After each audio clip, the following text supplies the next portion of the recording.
Bonjour les enfants, c'est papa. Bienvenue dans le troisième podcast de la journée, les enfants. Bienvenue à la clinique. Les enfants, vous pouvez sentir à quel point je me sens fier de vous. Après ces 2 heures de boycott intense, je me sens fier de vous. Avant toute chose, je voulais d'abord vous féliciter. Vous féliciter parce que dans notre long parcours vers la culture du peuple dont nous avons besoin pour construire le pays dont nous avons besoin, le premier test est un test important. Vous avez réussi à exprimer de la manière la plus audible possible votre ras-le-bol. Jamais le peuple camerounais n'a pu s'exprimer de cette manière, avec un tel volume. Donc on peut d'abord dire que s'il y a quelque chose qu'on peut féliciter dans cette campagne sur l'orange pourri et en mode avion, c'est que le peuple camerounais a réussi à parler d'une voix plus forte qu'elle n'a jamais parlé. Vous venez de découvrir que quand on parle ensemble de la même voix, le bruit est important. Et je peux encore vous féliciter pour une chose, c'est que ces compagnies ont compris l'avertissement. Ils ont compris ce que c'est qu'un avertissement. Le message leur est parvenu. C'est très important que vous compreniez que quand vous n'êtes pas un vieux combattant, vous ne pouvez pas comprendre ce que c'est que mener une lutte de résistance. Vous ne pouvez donc pas reconnaître ce qu'on appelle une victoire ou une défaite. Ce boycott est une victoire à 200 000%. 200 000% en fonction des objectifs à atteindre. Attirer l'attention de l'opinion publique, ça a été fait. Passer un avertissement à ces 2 compagnies par rapport au prix, évidemment que ça a été fait. Préparer le peuple, préparer les jeunes à apprendre à parler d'une même voix, ça aussi, ça a été fait. Et pour moi, je ne peux qu'applaudir pour nous. Je ne peux qu'applaudir pour nous parce que, en tant que peuple, si on attendait que c'était les politiques qui allaient parler, ils ne pouvaient pas parler aussi fort que nous. Et vous avez parlé fort. Et vous avez parlé fort. Une fois que je vous ai dit ça, c'est très important de comprendre qu'il y a des gens qui, à force de jouir de la vie, ont fini par croire qu'ils avaient un quelconque pouvoir. Il y a des gens qui, à force de recevoir des likes, à force des likes et des j'aime, à force de vos likes et de vos j'aime, ils ont fini par croire qu'ils ont un quelconque pouvoir dans notre environnement. Je parle des gens comme les moustiques, le charismatique. Je t'ai interpellé poliment en moustique. Mais mes heures de boycott, là où j'étais ici, ont été rythmées. C'est-à-dire que c'est dingue de voir tout ce que tu as écrit sur mon mur pendant le boycott. Tu n'as même pas respecté mon mur, frère. C'est-à-dire que je ne peux pas encore comprendre que tu combattes le boycott sur ton mur, moustique. Que tu dis, je m'en fous, je ne suis pas avec vous, faites vos choses, allez avec ça là-bas, je pointe mon business. Mais moustique, tu viens sur mon mur pour venir provoquer les gens pendant le boycott. C'est un peu comme si tu entrais dans la maison d'un musulman pendant le ramadan, tu lui lances les morceaux de porc sur la table bien rôtie. C'est-à-dire que tu as poussé ton arrogance, moustique, à venir sur le mur de quelqu'un qui est en train de faire le boycott, à venir sur le mur de quelqu'un qui avait le peuple, à venir sur mon mur pour venir perturber et t'engueuler avec les gens pour dire, mais ça vous dites que vous boycottez, mais ça vous êtes venir alors répondre, vous répondez quoi? Je crois qu'il y a quelque chose qui t'est monté à la tête, frère. Je crois que c'est les contrats de biens, des cadres, je crois que tout ça t'est monté à la tête, frère. Je suis vraiment persuadé, si tu ne te remets pas en question, je ne sais pas, je vais me bagarrer pour rester le plus poli possible avec toi. Parce que c'est aussi ça l'amour que j'ai pour toi. Je ne peux pas, je suis surpris. Je suis surpris du dédain que tu as pour les Camerounais. Je suis surpris, je ne savais pas que tu avais autant de mépris pour les Camerounais, moustique. Je ne sais pas où on t'a lancé quelque chose, ou c'est quoi, je n'ai rien compris. Mais l'une des victoires de ce boycott, c'est aussi que le boycott là a agi comme l'eau bénite sur les gens. Ça veut dire qu'il y a des gens qui ont été obligés d'exposer leur petitesse. Je prends par exemple l'autre fillette qu'on appelle Steve Fa. Tu vois, voilà un bonhomme aussi qui, il aurait pu se taire. Tu aurais pu te taire, Stevie. Mais tu avais besoin de démontrer aux gens que tu avais fait un boycott avant, ça n'a pas marché. Et aujourd'hui, tu viens combattre les boycotts. Tu vois ce que je veux dire? Ça veut dire que tu dis que tu avais organisé une opération avant et ça n'avait pas marché. Parce que les gens ne t'avaient pas suivi, parce que ceci, parce que cela et tout. Résultat des courses pour toi, c'est donc la raison que vu que ce n'était pas, on n'avait pas accepté ta logique, alors il n'y a aucune logique qui ne doit être acceptée. Mais les gens ne te faisaient pas confiance, Stevie. Si les gens ne t'ont pas suivi dans ton opération, mais c'est parce que les gens ne te font pas confiance. Même pour mobiliser les gens, il faut un minimum de confiance. Il faut un minimum de confiance, frère. C'est-à-dire, il faut que le sujet soit quand même un sujet bien présenté. Peut-être que tu avais très mal présenté ton sujet. Peut-être que tu l'avais présenté avec arrogance, avec mépris. Peut-être que tu l'avais présenté mal. Parce que parfois, tu peux avoir un vrai problème, tu le présentes mal, ça ne prend pas les gens. Ça ne prend pas les gens. Peut-être que votre problème, c'est la manière. Et j'ai vu mon petit Malox. Je crois que vous avez fini par croire vraiment que vous êtes plus que les simples Camerounais. C'est-à-dire qu'il a passé tout son temps à détruire la mobilisation. Et quand il finit, il dit maintenant que vous avez fini de faire votre Ouaha, asseyons-nous maintenant pour faire quelque chose. Mais Malox, j'ai vu, pendant que les Ivoiriens, eux, ils avaient les Nigériens avaient fait ce truc-là pour protester contre les violences policières. Je t'avais vu ta réponse aussi, tu étais avec tous les autres. Tu étais aussi dans le groupe là, non? Vous étiez avec les tenues scolaires. Tu étais même un chef de groupe de ce truc, Malox. Est-ce que quelqu'un était venu t'insulter ta mobilisation? Est-ce que les gens étaient venus dire, allez avec ça là-bas, on s'en fout, ne dérangez pas les gens, vous trompez, vous mentez.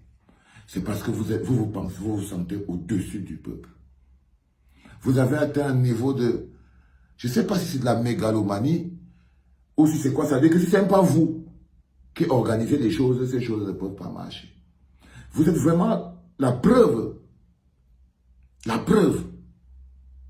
que ce n'est pas facile de construire un peuple. Et que les éléments qui bloquent le peuple camerounais sont en fait à l'intérieur de son environnement. Bénéficient de ses likes et de ses partages. Donc, ce boycott a quand même, cette campagne a quand même eu quelque chose d'extraordinaire. C'est que ça a aussi permis à chacun d'entre vous de voir sa limite. Sa limite dans la pensée. Sa limite dans la grandeur. Sa limite dans la vie. C'est-à-dire, je ne sais pas comment vous vous sentez après ça. Moi, je me sens bien. Je me sens bien.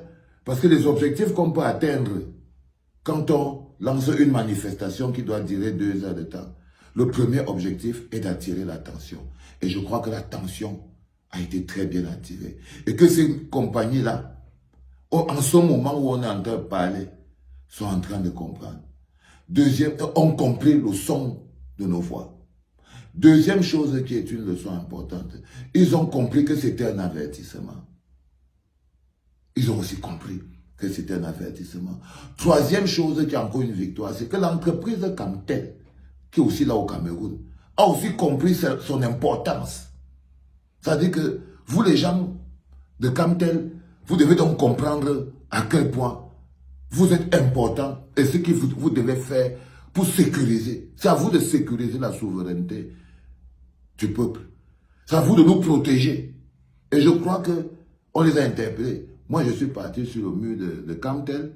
Mais Camtel, c'était un poste chaque 1 mois, 2 mois. Mais là, ils ont aligné au moins 6. Donc, il y a des choses qui bougent, les enfants. Quand vous n'êtes pas un vieux combattant, quand vous voyez des jouisseurs vouloir faire le travail des adultes, parce que c'est ça qui se passe.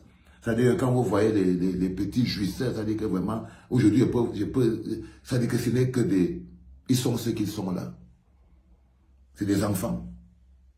C'est des enfants qui découvrent, on dirait des pédants arrivistes. C'est-à-dire que, je ne sais pas, je ne connais pas ce qui les dérange. Mais c'est vraiment de l'arrivisme fondamental. C'est-à-dire qu'il faisait alors de Steve Fa, Seigneur, Seigneur, Seigneur, qu'est-ce qu'on a fabriqué au Cameroun, Seigneur Dieu Tout-Puissant. Il y a le Steve Fa, celui qu'on appelle Steve, Seigneur. J'étais très déçu de ces trois personnes, mais ça m'a permis de savoir, j'étais très déçu de Moustique, parce que je ne le connaissais pas comme ça. Tellement méprisant, de l'arrogance. J'étais tellement déçu de lui. C'est-à-dire que ma déception est au niveau de l'amour que j'avais pour lui. Mais que j'ai même toujours pour lui. Parce qu'en fait, la seule personne à qui il a fait du mal, il croit qu'il a sécurisé ses business. Tu crois que tu as sécurisé Moustique, mais je te jure que dans le cœur des gens, tu as 1 million. Même s'ils sont seulement 300. Si tu vas entrer, tu vas savoir.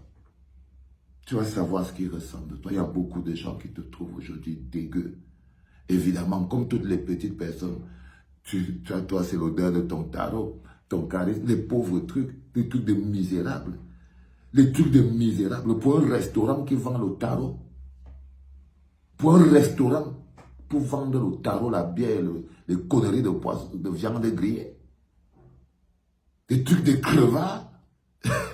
Non, un gars qui a un restaurant, le tarot, c'est un pauvre crevard, frère. Et toi, tu te comportes comme si tout ça, ça ne te concernait pas. Alors que t'inquiète pas, tu n'es qu'une apparence, tout ça, c'est longué, mes cousins. Je vois celui qu'on appelle Steve. Enfin, bon, moi, je peux comprendre. Lui, il a vendu son âme depuis. C'est quelqu'un que lui, il a vendu son âme pour ses propres intérêts depuis. Et c'est quelqu'un qui est condamné. Il vit son propre karma. S'il devait être quelque chose dans la vie, il allait l'être. La qualité de bordellerie que ce gars-là a fait là à Yaoundé. Ça dit que Momo prend ici, finit de tout moi, il balance, il envoie. Sa mère est au prend la main, finit de tout moi, il balance, il envoie. N'importe qui, l'autre DG prend et tout moi, le patron du port là, même les policiers ont allumé celui qu'on appelle Steve Fa. C'est quelqu'un dont on ne peut même pas être en train de s'arrêter pour trop réfléchir là-dessus. C'est que les gens qui se prennent pour des super soldats, je ne mets pas mon nom sur ceci, je n'ai pas... C'est-à-dire que vous avez fini par... Seigneur, c'est quand même drôle. C'est quand même drôle de se sentir tout d'un coup tellement supérieur au peuple. Tellement supérieur à tout le monde. Un vu l'autre qu'on appelle Malox. Il dit que maintenant que vous avez fini de vous embrouiller, de faire vos trucs, venons maintenant on s'assoit, on fait quelque chose de constructif. Seigneur Dieu, pour qui tu t'es pris, mon frère? Ça dit que je n'arrive pas à comprendre. C'est la même chose du tarot pour la bière. La bière, c'est quoi, frère? Quand quelqu'un vend encore la bière, c'est que c'est encore un jongleur. Vendre la bière, quand quelqu'un vend encore la bière, c'est encore un jongleur, cousin. C'est-à-dire que l'eau, les problèmes d'eau, de courant, d'électricité le touchent encore au même titre que les autres. Mais comme on dit qu'au pays des aveugles, les borgnes sont rois, peut-être dans votre environnement, vous paraissez tété. Peut-être que, comme il y a tellement de guémés autour de vous, alors vous avez l'impression que vous êtes des privilégiés. Mais les gars, je suis désolé. Je suis désolé. Mais on ne va pas sortir de là parce qu'on est fiers, les enfants. Vous savez, il y aura encore la suite. Toujours. L'oral au bol d'un peuple, c'est petit à petit. Et le premier, si là, c'était pas un mauvais ras-le-bol. Soyez fiers de vous. Partagez au maximum. Ne regardez pas tout ça. Parce que vous avez fait le premier pas. Papa est content. Merci Caresse, merci les David et Boutou et tous les autres gars, David et Boutou et les autres bonhommes qui nous ont permis de vivre ce moment de contestation en commun. C'était bien, tu regardes là-bas, Jean-Pino Tayeti qu'il a en mode avion. Tu regardes ici, Guibaya en mode avion. Tu regardes là-bas, Bobiokono en mode avion. Tu regardes ici, là, de ce côté, Aman Mana en mode avion. Oh, il n'y avait pas de tribu, ni de village, ni de machin. Rien de tout ça. Et c'est ça qui était magnifique. Il n'y avait pas que non, nous les Américains, on parle pas en mode d'avion, ah oui, nous les bêtis, on parle. Non, non, il n'y avait rien de tout ça, les gars. Il n'y avait rien de tout ça, les enfants. C'est la première, les petites leçons qui grandissent les hommes. Allez, les enfants, la clinique va tourner tellement lourd cette journée. C'était papa, trop de choses à livrer.